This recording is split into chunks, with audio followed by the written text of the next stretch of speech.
Tabii Kudüs haftasından bizim anlamamız gereken Kudüs meselesine, Kudüs davasına odaklanmaktır.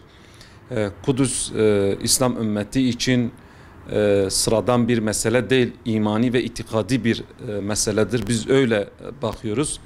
Kudüs sadece Filistinlilerin de meselesi değildir.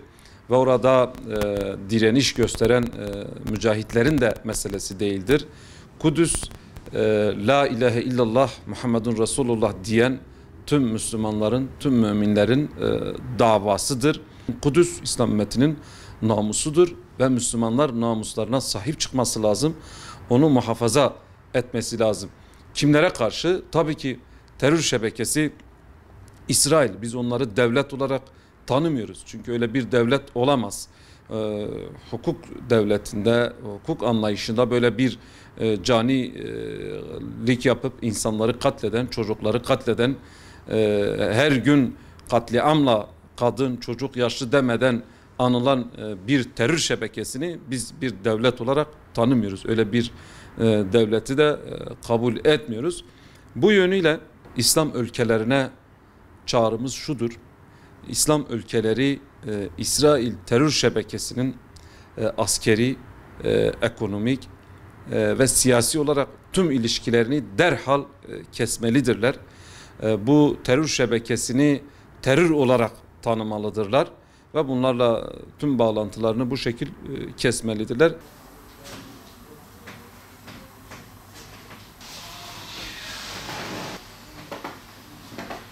Dünya Kudüs Haftası münasebetiyle Kudüs'te yaşanan zulümlerin son bulmasını, orada huzurun, barışın hakim olmasını diliyorum. Bunun yolu da öncelikli olarak orada yaşayan insanların hakkına, hukukuna riayet etmektir. Çünkü çok uzun yıllar orada yaşayan insanlar var ve orası bizler için kutsaldır. Maalesef her geçen gün İsrail orada işgalini arttırıyor.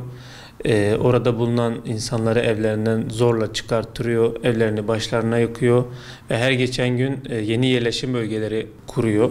Bunun karşısında İslam ülkelerinin idarecilerinin de sessiz kaldığını görüyoruz. Bizi en çok üzen konulardan birisi de bu. Halbuki İslam ülkeleri idarecileri bir birlik halinde hareket etmeleri durumunda İsrail bu cesareti alamazlar.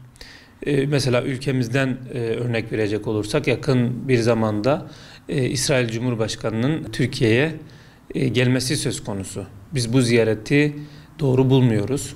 Bu onların orada yapacağı işgali, orada insanlara yapacağı zulmü, mağduriyeti daha fazla arttırmaya cesaret verecektir kendilerine. Dolayısıyla İsrail bu zulümlerine son vermeden, işgal ettiği topraklardan geri çekilmeden herhangi bir normalleşmeye kesinlikle girilmemesi gerekir. Biz buna karşıyız. İsrail'le girilen bir yolda sonuç alınamaz. İnsanımızın bu konuda çok ciddi bir tepkisi bulunmaktadır. Önceki haftalarda Türkiye'nin her tarafında İsrail Cumhurbaşkanı'nın Türkiye'ye gelmemesine dayalı olarak tepkiler, basın açıklamaları yapıldı. Hükümetin buna kayıtsız kalmaması gerekir. Bugün ülkemizde İslam coğrafyasında, Orta Doğu coğrafyasında eğer zulümlerin, haksızlıkların, adaletsizliklerin son bulmasını istiyorsak, başta her ülkenin kendi içerisinde bunu sağlaması, akabinde bir birlik halinde, bir birlik halinde hareket etmesi, askeri, sosyal, kültürel, ekonomik alanda her türlü işbirliğine açık olarak birlik halinde hareket etmesi neticesinde bu zulümlerin önüne geçilebileceğine inanıyoruz. Yani yüzyılımızın en önemli meselelerinden bir tanesi de Kudüs'tür. Bütün İslam aleminin, bütün Müslümanların üzerinde hassasiyette durdu. Ancak Batılı dünyanın ve ABD'nin, İsrail'in görmek istemediği ya da görüp de bile bile bölge insanına, Müslümanlara zulmettiği bir yüzyıllık bir süreç var. Tabii burada doğrusu bizi üzen husus şu: Kudüs meselesinde yani Müslüman aleminin, Müslüman ülkelerin bir inisiyatif geliştirememesi. En önemli problem bu. Evet, tabii ki yani ABD'nin kendi politikası var, İsrail'in ya da Batı'nın kendi politikaları olacak ama İslam alemi bu konuda ne yapıyor? Doğrusu burada ciddi sıkıntılarımız var.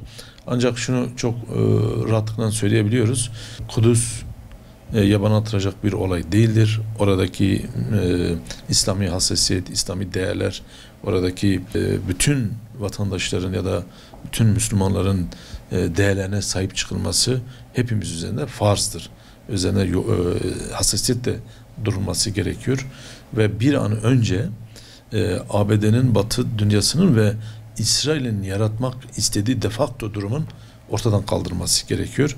Çünkü süreç işledikten sonra durumun ortadan kaldırılması daha zahmetli oluyor, daha mağduriyet artırıcı bir durum oluyor ve bunun öncelikli olarak ele alınması Müslüman İslam dünyasında Müslüman ülkeler arasında bu işin çözüme kavuşturulması ve dayatılması gerektiği kanaatindeyim.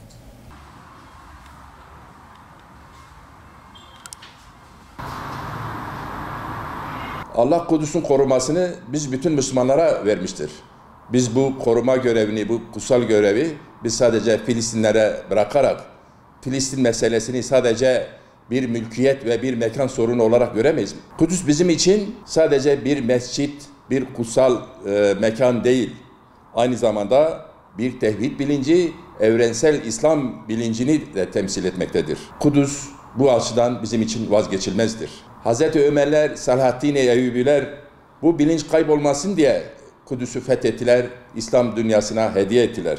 Bugün eğer Müslümanlar bu amanete sahip çıkmadıkları için Suriye, Irak, Afganistan, son dönemde Libya işgal edildi maalesef. Bundan kalmadılar sömürücüler, emperyalistler, Siyonist Yahudiler. Suudi Arabistan'ı, Mısır'ı ve diğer Arap ülkeleri de gizli anlaşmalarla adeta teslim aldılar.